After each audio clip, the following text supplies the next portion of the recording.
My stepmother took everything to cover her daughter's mystery pregnancy, somehow linked to my father. Can you believe that? In the name of family, my 63-year-old dad, Harold, didn't think twice before throwing me out of my own home. And why? Because he believes I've become the problem standing in the way of his golden child, Emma. Emma, my 30-year-old stepsister, is everything my dad adores, or so he says. She's Daddy's little pearl, his pride and joy, a woman who supposedly can't do anything wrong. Yet somehow, she's pregnant, and no one seems to know, or wants to say, who the father is. Let's be real, though, if you know Emma, you know there's nothing magical about her situation. She's the queen of bad decisions, constantly jumping between fleeting ambitions. One minute she's dreaming of being an escort, and the next, an internet model. But the truth is, she's utterly incapable of supporting herself, and it's painfully clear that her high standards don't match her capabilities.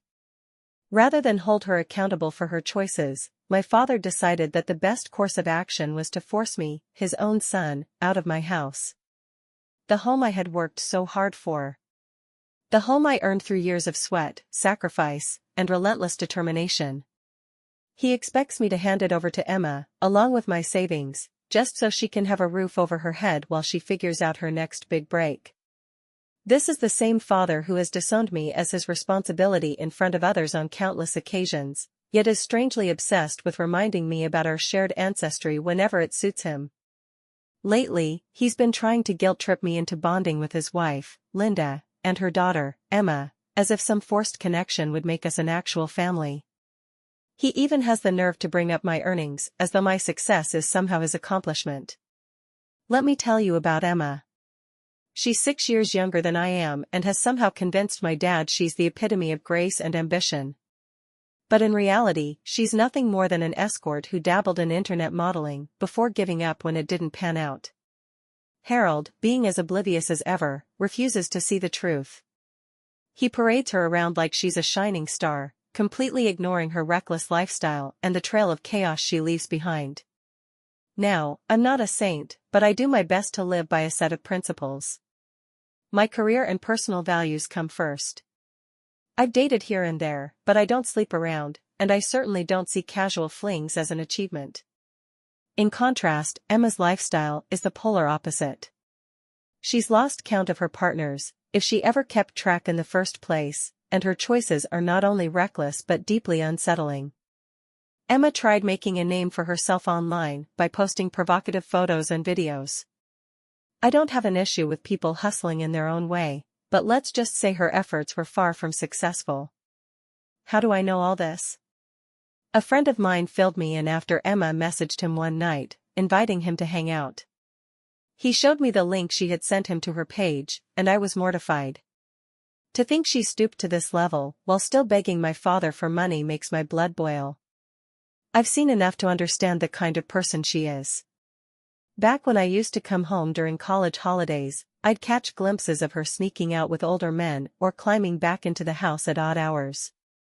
On one occasion, I even saw her accepting flowers from a man in a car before disappearing for the night. Her behavior hasn't changed much over the years, and honestly, I doubt it ever will. And then there's Linda, Emma's mother and my father's wife. Linda was once a stunning flight attendant who charmed her way into my father's life. She had the kind of beauty that turned heads, especially those of men like Harold, who could never resist temptation. Now, however, she's a shadow of her former self. She owns a local daycare, but with her claw-like nails and overly botched cosmetic procedures, it's a wonder anyone trusts her with children. Linda thrives on chaos. She's the kind of person who meddles in everyone's affairs, offering unsolicited opinions that always manage to spark conflict. Her fake smile and plastic demeanor make her about as genuine as a knockoff handbag. But the worst part? She's the one who planted the seeds of division between my father and me. She never wanted to raise a child that wasn't her own, and I believe she's the reason Harold shipped me off to boarding school when I was just 8 years old. Now let's talk about Harold, the man at the center of it all. He genuinely believes that every decision he makes is righteous, no matter how selfish or misguided it is. He's lived a full life, as he likes to say, and uses that as a justification for his actions. But the truth is, he regrets having me because I'm nothing like him. And thank goodness for that. My mother was a completely different kind of person.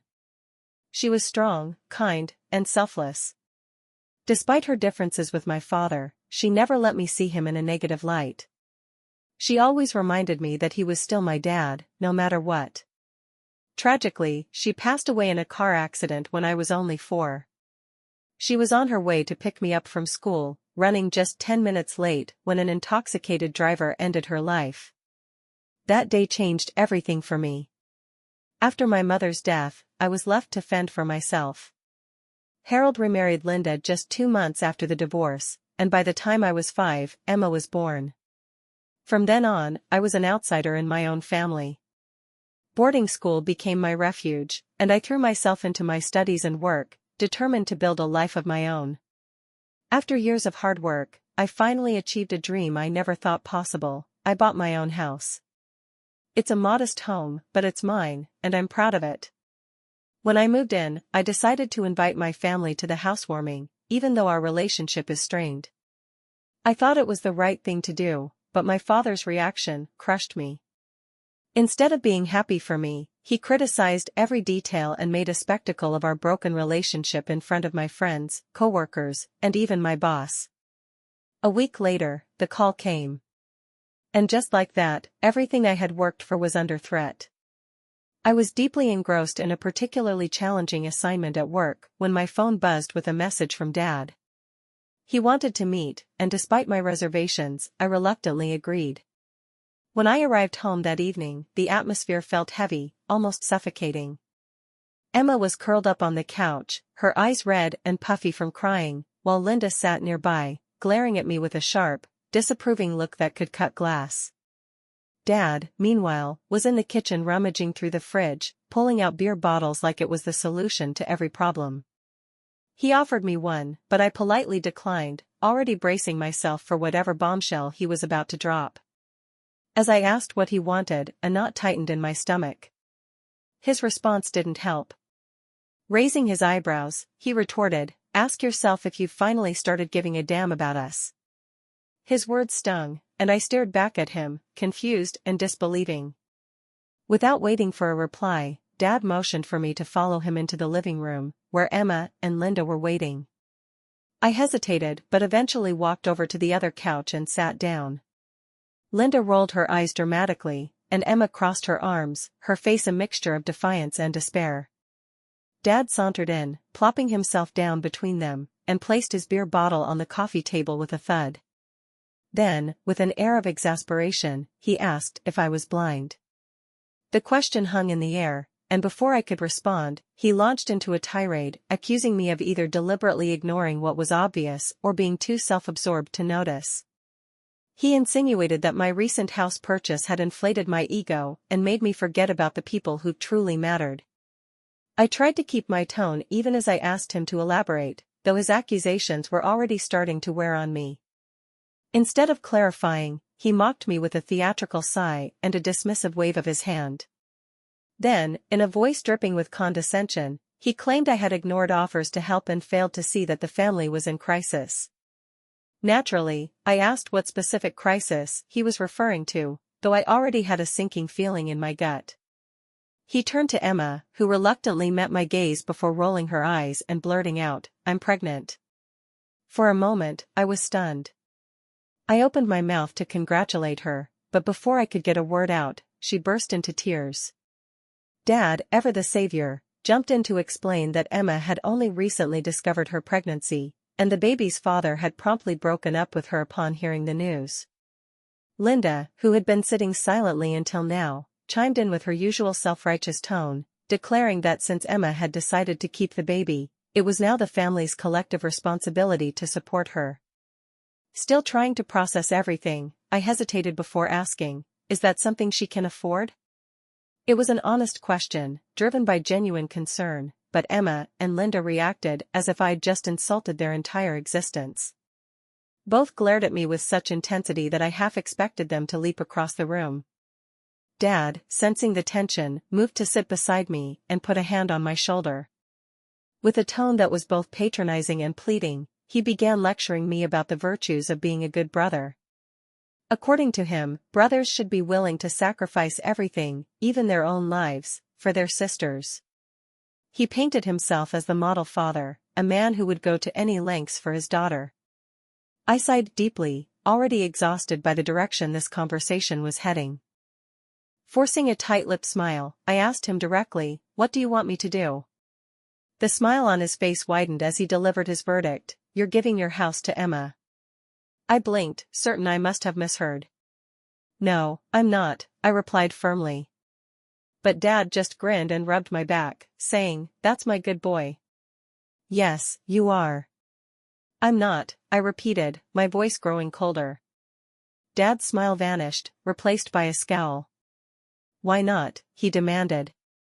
I explained as calmly as I could that while I was willing to help Emma financially, the house was mine. I even suggested letting her stay rent-free until she figured out a way to support herself. But that wasn't enough for Dad.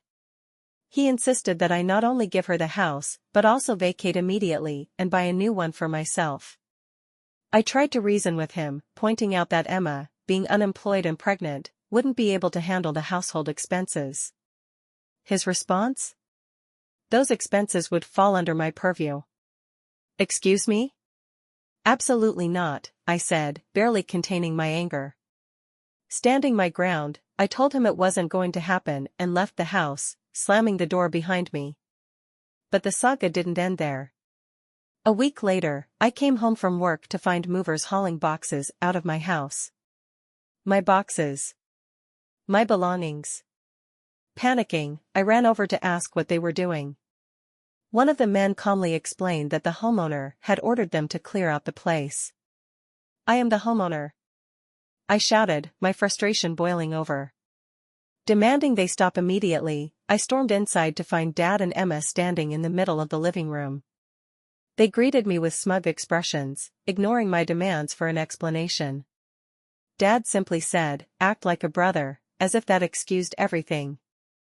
When I threatened to call the police, they finally left, but not without hurling insults and slamming the door on their way out.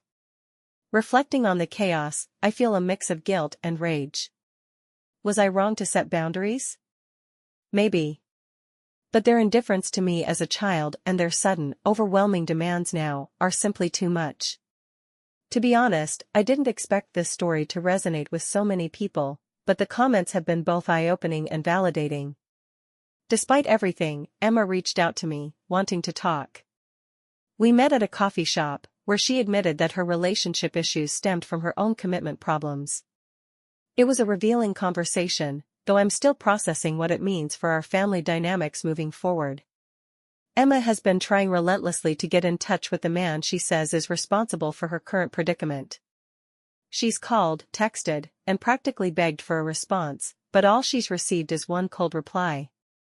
In it, he told her that until she took care of the child, he had no interest in speaking to her again. The cruelty of his message left me seething, the sheer audacity of this man made my blood boil. Despite Emma's flaws, no one deserves to be treated like disposable trash. When I cautiously asked her what it was that he'd discovered about her that led to this response, she seemed hesitant to explain. She mentioned it felt strange to discuss such things with a sibling, which I could understand. Most likely, she was referring to her history with virtual escorting and internet modeling. I didn't press her. Instead, I shrugged and reassured her that it was fine if she wasn't ready to share. Emma took a deep breath, exhaling slowly as if summoning courage, and then began to speak. What followed was an unfiltered confession, a mixture of regret, defiance, and self-awareness that confirmed my worst fears. She revealed that Linda, our stepmother, had been a significant influence in her decision-making.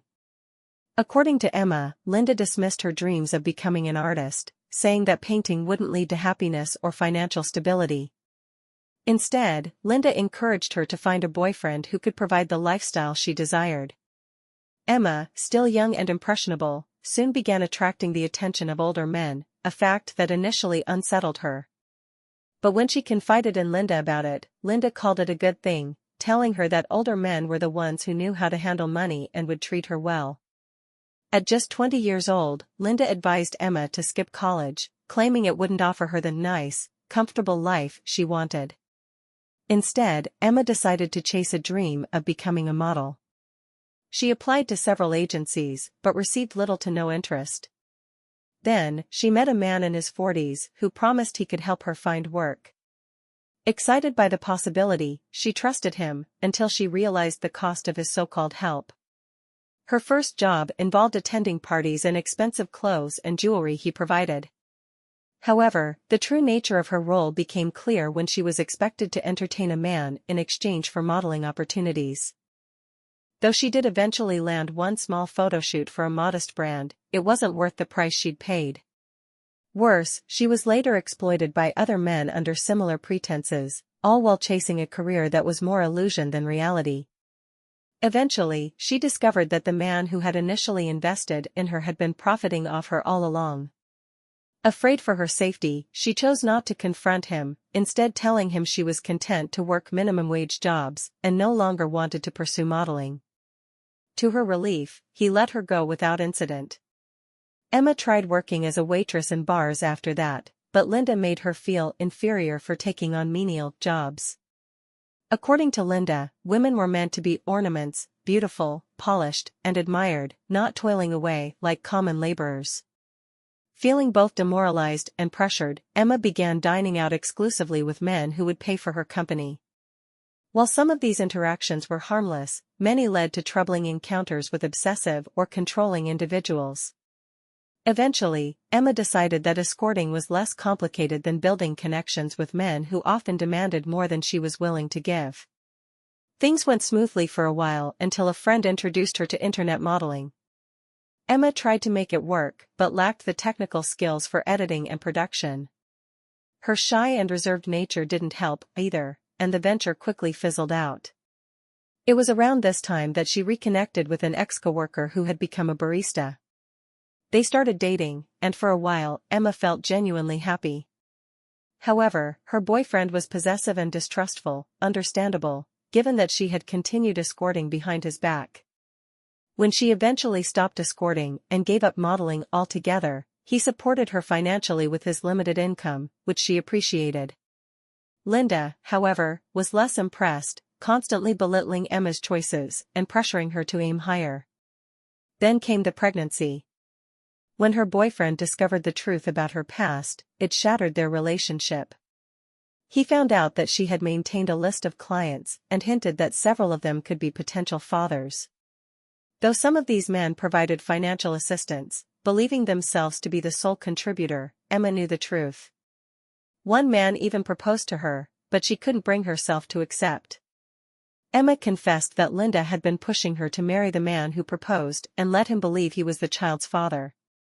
But Emma, torn between her principles and her circumstances, refused to go along with such a blatant deception. She also admitted she didn't want to marry a man she didn't love, let alone one she described as creepy and controlling. At that moment, Emma looked at me with a mixture of vulnerability and desperation. She admitted she hadn't told Dad the full truth, as he still believed she was doing part-time modeling and had been in only one serious relationship. She feared his reaction if he ever found out the extent of her past. When I asked her what she wanted me to do to help, her answer caught me off guard. She said she wanted me to make amends with Dad, believing it might somehow ease the tension within the family and offer her some stability. Her request hung in the air, leaving me unsure of how to respond. Emma's next move caught me off guard. She suggested that I comply with Dad's request, give up my house temporarily, and go out for a while. Her idea was that I could return once tensions had eased. She even offered to contribute financially to the household as a gesture of goodwill. While her proposal sounded vaguely reasonable on the surface, it felt like a thinly veiled attempt to guilt me into submission. I politely refused, explaining that while I was willing to make a small financial contribution to support her, I couldn't give up my home. It was my sanctuary and the result of years of hard work. At this, Emma's tone shifted sharply. She accused me of being self-centered, claiming that I cared only about myself and never considered the needs of others. Her words stung, especially when she brought up how she had opened up her entire life to me, yet I'd shown no appreciation or understanding in return. She went further, saying that Dad was right about me, that I should have been placed in an orphanage instead of being adopted when I needed a home. The comment hit like a sucker punch, leaving me stunned. Before I could formulate a response, she stood up abruptly and stormed off, her words still echoing in my mind. Was I really being selfish? Or was this just another attempt to manipulate me into giving up more than I could afford to lose? That night, I reflected on her version of events, questioning her motives and whether her account of things justified her demands.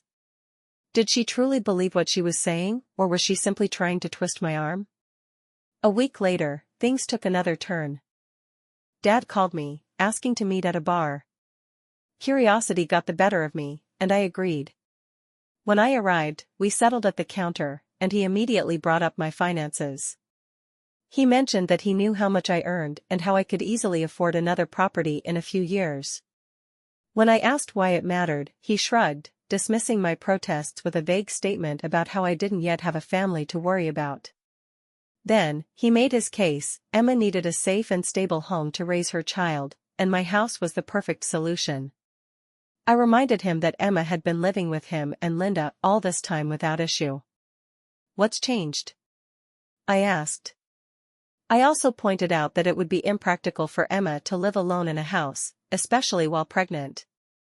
She would need care and support, which was easier to provide in their home. That's when Dad blindsided me again. He calmly announced that he, Linda, and Emma would all move into my house together. For a moment, I was too shocked to respond. The audacity of the suggestion left me speechless. Before I could formulate a response, a sarcastic laugh broke the tension. The bartender had been listening in and couldn't help but interject. Dad turned to him, visibly offended, and demanded to know what was so funny. The bartender smirked and said, "Emma." My pupils dilated in recognition as he added, "She uses people and tosses them aside." My father's face turned crimson as he asked who the man was referring to, and the bartender clarified, "I was her boyfriend." The air in the room thickened as the bartender began recounting his story. Dad, fists clenched, demanded to know why he would start a family he couldn't support. The man raised his hands in mock surrender and said that the family wasn't his responsibility, nor was he willing to raise a child that wasn't his own. Then came the bombshell. The bartender revealed he'd had a vasectomy the previous year, making it impossible for him to father any children. He added that Emma had lied about her whereabouts, sneaking off with other men and maintaining an online modeling profile. The final straw, he said, was when Emma admitted she'd been unfaithful throughout their relationship and insisted the baby couldn't possibly be his. I sat frozen, watching the emotions play out on my father's face: shock, disappointment, and finally, rage. The bartender ended his tale with a dismissive shrug, stating that Emma owed him time, money, honesty, and, above all, love. He added that no parent would be proud of a child like her, whether Dad knew the full story or not. Dad bit his lip, stood from his stool, and left without a word. Later that night, he sent me a terse text saying he had to pick Linda up from her yoga session. The very next day, Emma showed up at my door, tears streaming down her face. She accused me of being the cause of everything that had gone wrong. I ushered her inside, trying to calm her down, and assured her I hadn't told Dad anything. I explained that Dad and I had gone to a pub, where we'd run into her ex-boyfriend. That's how he'd found out the truth. Emma's sobs softened as she admitted Dad had confronted her after coming home from the bar. He'd expressed his anger and disappointment, saying he never imagined she would resort to such behavior. He advised her to find a decent man and start turning her life around, but also warned her that her chances of meeting a respectable partner were slim at this stage. As she vented, Emma mentioned that Linda had remained unusually silent during Dad's lecture about loyalty and good women. Emma interpreted this as another layer of judgment and broke down again, saying Linda's hypocrisy made it impossible to discuss certain topics. I hugged her and tried to console her as best I could. She apologized for assuming I'd been the one to expose her secrets and left shortly afterward.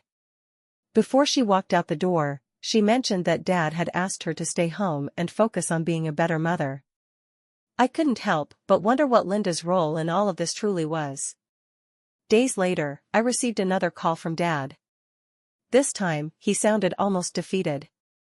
He acknowledged that I had been firm in my refusal to give up my home, but said he had hoped I'd reconsider.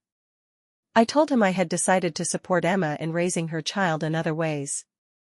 I offered to provide her with a room and cover the cost of diapers and basic necessities, with the condition that she start working as soon as possible.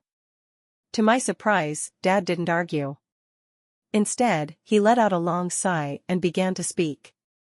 I despised the sight of my father as he slumped onto the couch, his face a mixture of regret and self-pity. I couldn't hold back any longer. I asked him why he thought he deserved my forgiveness, even if everything he said about my mother and their relationship was true. His response made my stomach turn. He admitted that my mother, too, had detested him. He said it with such certainty, as though it absolved him of his actions. I interrupted him swiftly, telling him that Mom had never once said anything of the sort to me. On the contrary, she used to tell me that my father loved and cared for me. I explained that the only reason I had ever felt dissatisfied with Dad was because of the way he treated me, not because of anything Mom had said. She had only ever spoken about him with kindness, despite everything. He rubbed his eyes and let out a weary sigh, saying that he hated himself for many reasons. He confessed that when he and Mom got together, they hadn't known each other long enough to be certain they were the right fit. He admitted that he liked her but never felt the kind of spark he now claimed to have with Linda. He said he married Mom because she was pregnant with me, not because he was in love with her. Then, almost casually, he dropped another bombshell: while still married to my mother, he had an affair with Linda.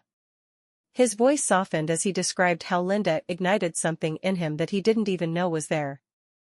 He claimed she made him feel alive and happy in ways he hadn't experienced before. By the time he realized how wrong it was, Linda was already pregnant. He said he planned to tell my mother everything, but hesitated. Linda, feeling uneasy, took matters into her own hands and came to our house to reveal the affair herself. What followed was a painfully messy confrontation. My mother, deeply hurt but ever the dignified woman, approached my father for a divorce without hostility. Meanwhile, Linda moved in with my dad, and they began their life together. It wasn't long before I was sent to boarding school, just 3 years after my mother's tragic passing. My father admitted that Linda had pushed for this arrangement, worried that he might favor me over Emma out of guilt. It stung to hear him say that Linda's wishes came before mine, even as a child. Dad leaned back, muttering something about love making people do foolish things. I clenched my fists, every fiber of my being wanting to lash out at him, but I forced myself to remain calm. Before I could respond, Linda appeared at the doorway, holding a water bottle. She placed it on the table, claiming she was heading to the kitchen to prepare for her yoga session. She disappeared as quickly as she came, leaving me in a haze of disbelief. Moments later, I noticed Linda had left her water bottle behind. I grabbed it and headed to the door, intending to return it, but by the time I reached the driveway, she was already pulling out. My curiosity got the better of me, and I followed her. She didn't drive to the yoga studio, as she claimed. Instead, she parked near an alley, scanned her surroundings, and slipped into another vehicle. I watched, stunned, as she hugged and kissed the driver before they drove off together. My teeth clenched as I processed the scene. I parked near the yoga studio and entered, hoping to confirm my suspicions. When I asked the staff about Linda, they claimed she wasn't a client there. My heart sank, and anger bubbled up inside me. As I returned to my car, I noticed the vehicle she had left in pulling up to the parking lot. I started recording as she stepped out, looking carefree and happy. A man exited the car, opened her door, kissed her cheek, and even slapped her behind. So much for yoga. I left before Linda noticed me and returned home to stew over what I had just witnessed. My father, who had cheated on my mother, was now being cheated on himself. Karma had come full circle. Over the following days, Dad tried calling me several times, but I ignored his calls. I needed time to process everything before confronting Linda. When I finally decided to speak with her, I chose a moment when Dad wasn't home. Emma was asleep, so it was just the two of us. I casually asked Linda about her yoga session. She claimed she attended classes daily, even on Sundays. Her tone faltered slightly when I mentioned the club she frequented and its lack of female instructors. Her surprise deepened when I revealed that I had followed her the day before. Her composure cracked when I told her what I'd seen. Predictably, she denied everything, but I remained calm, pulling out my phone to show her the video I had recorded. The color drained from her face as she watched. For a brief moment, she was silent, but then she shrugged and returned to stirring spaghetti sauce as if nothing had happened. "It doesn't matter anymore," she said nonchalantly. "I'm already planning to divorce your father." Her confession floored me. She admitted she had been seeing her lover for 3 years, reigniting a relationship they had started long ago. He was a widowed businessman who had once been married to the daughter of his boss. Linda revealed that their relationship had been fraught with complications, but they had always hoped to be together eventually.